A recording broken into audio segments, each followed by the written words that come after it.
You're watching the Starfish Television Network.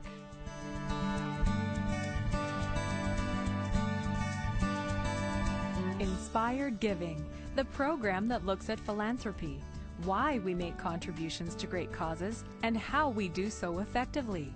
During the next 60 minutes, you'll meet men and women who give of themselves every day, and they will take us behind the scenes to reveal why and how they do it. In our first segment, we will hear their stories and learn what motivates them to be generous and make a difference in their communities. And in our second half, we will meet professional advisors in philanthropy who will describe the principles that help these generous men and women be even more effective through utilizing the federal tax code to leverage the impact of their giving. Both segments are brought to you by Advisors in Philanthropy.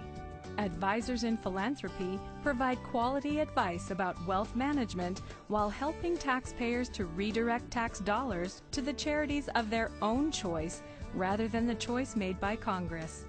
AIP is the nation's largest network of diverse professional advisors who are devoted to mastering and promoting the principles and practices of client-centered planning.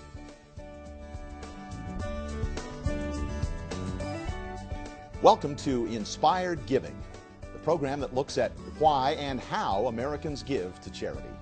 With me today are Eileen Pratt and her son Alan from Seattle, Washington. Eileen Pratt is the widow of Bill Pratt of Seattle, the mother of 4 boys. She and her husband created a family foundation that gives to various causes in Seattle and nationally.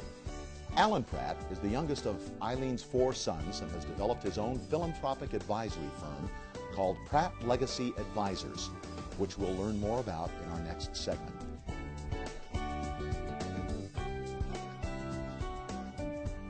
Bill was a stockbroker. They call them investment advisors these days, but in his time it was a stockbroker. And I'm old enough to remember that.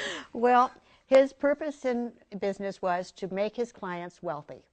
Wonderful. And in that, he was very successful. Well, Eileen and I got married in the spring of 1950. And just before that, I had joined a local investment firm. I thought that if I went in the investment business and could learn it well and could be successful enough to be able to earn enough and save, that maybe we could develop some value for the future to benefit our family and our community.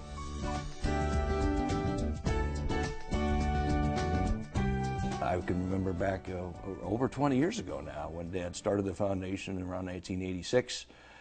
His principles were still very evident in his life then, to give to others that are less fortunate. He felt drawn to give and really give in areas that were important in our family and in our community. Your thoughts on why this decision was made and how the Family Foundation came to be? The foundation came to be because we felt so blessed in our lives that we wanted to be able to turn around and help others.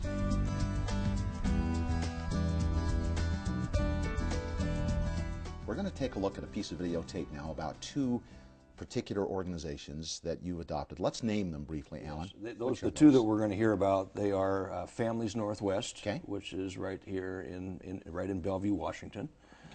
Serves families throughout the Northwest. The second one is Evergreen Freedom Foundation, which is headquartered in Olympia, Washington, and serves good causes principally in the state of Washington. The story speaks for itself. Let's find out more about those 2 organizations now. The best way to help kids is to strengthen the family, and at the root of that is marriage. Our passion is to make life better for kids. We have to get to the center of the issue, the root of the problems, and that is the family. Kids are well taken care of when they can see their mom and their dad loving one another, anchored in marriage. Not only does that give them a partnership in parenting their kids, but it gives their kids a picture of what their healthy future might be when they want to get married. It's important to have people of integrity and some kind of intellect and common sense lead this country. The sun will rise up and you'll be freedom, so much freer than you were. We formed the Evergreen Freedom Foundation to come up with a free market agenda, to come up with free market solutions to public problems, to have limited government.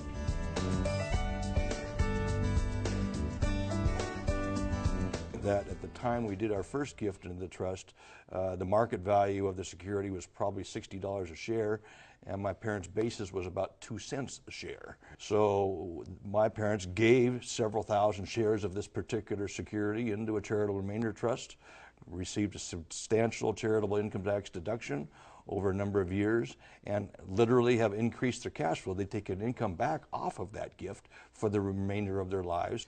And yet, there are multiple other parties now outside your household and your family who are far better off as a result of the generosity that this family foundation has spawned. Alan, thanks so much for being with us today. Looks like a great way to save taxes and increase your income for people who have highly appreciated assets. Be sure to watch our program on the Starfish Television Network, where you'll learn more strategies from advisors in philanthropy that can reduce your taxes while increasing your gifts to your favorite charities. My name's Kent Norton. This is Inspired Giving, brought to you by Advisors in Philanthropy. You too can make a difference in your community, and Advisors in Philanthropy can show you how.